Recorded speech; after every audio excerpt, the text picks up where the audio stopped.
Let's talk about what happens when an entire country falls apart overnight and thousands of people need to leave before the last plane takes off. You would think there is one big red button labeled evacuate, but there is not. There are actually two very different systems running side by side like awkward roommates who never talk to each other. One system is the embassy evacuation, which is basically the State Department grabbing its own citizens and close allies and hustling them onto planes as fast as humanly possible. The other system is humanitarian parole, which is a slower, quieter process run by U.S. Citizenship and Immigration Services that lets certain people enter the country temporarily for urgent reasons, even without a visa. Here's the plot twist nobody expects. Being evacuated does not automatically mean you get to stay in the United States. You can get plucked off a rooftop in dramatic movie fashion and still end up in a legal waiting room wondering what your actual status is. Think of embassy evacuation like the fire alarm at school. It gets everybody out of the building fast. No time for paperwork. Humanitarian parole is more like the substitute teacher who shows up after the fire truck leaves and says, "Okay, now let us figure out who actually belongs in which classroom." Regional resettlement operations are the part people forget about. Because after the dramatic airlift, someone still has to process, house, and vet thousands of humans landing on a base in New Jersey or Wisconsin. These operations often run through military installations, temporary housing sites, and yes, actual immigration lawyers working double shifts to sort who qualifies for what.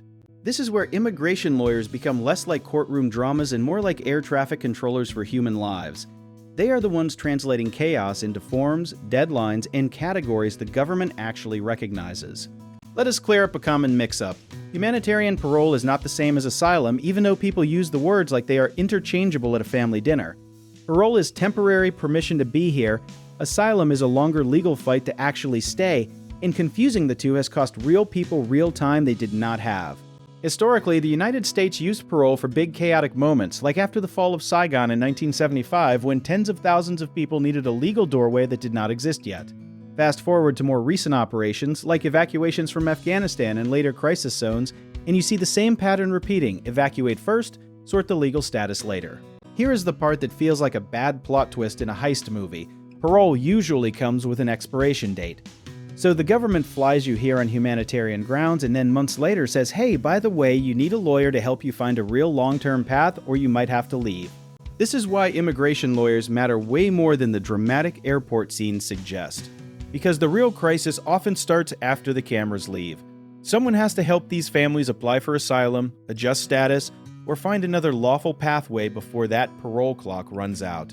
Community organizations and resettlement agencies step in here too, acting like the friendly neighbors who show you where the grocery store is, except the grocery store is the entire American legal system.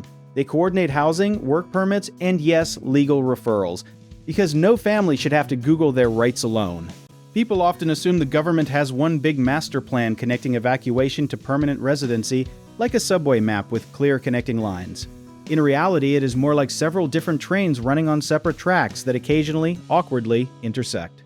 The rational move, if you are ever in this kind of situation or helping someone who is to treat parole as a countdown clock, not a finish line. Getting connected to legal help early, before panic sets in, tends to matter more than any single dramatic rescue moment. Doubt creeps in a lot here too. People wonder if the system is fair, consistent, or even fully coordinated between agencies. And honestly, that skepticism is not unreasonable. But understanding the moving pieces, evacuation gets you out, parole gets you in temporarily, and legal help gets you a real future turns confusion into an actual plan. So next time you see a dramatic evacuation on the news, remember the real story is not over when the plane lands. It is just getting started in a much quieter office with much more paperwork. If you want to learn more about how all this works, check out our links in the description.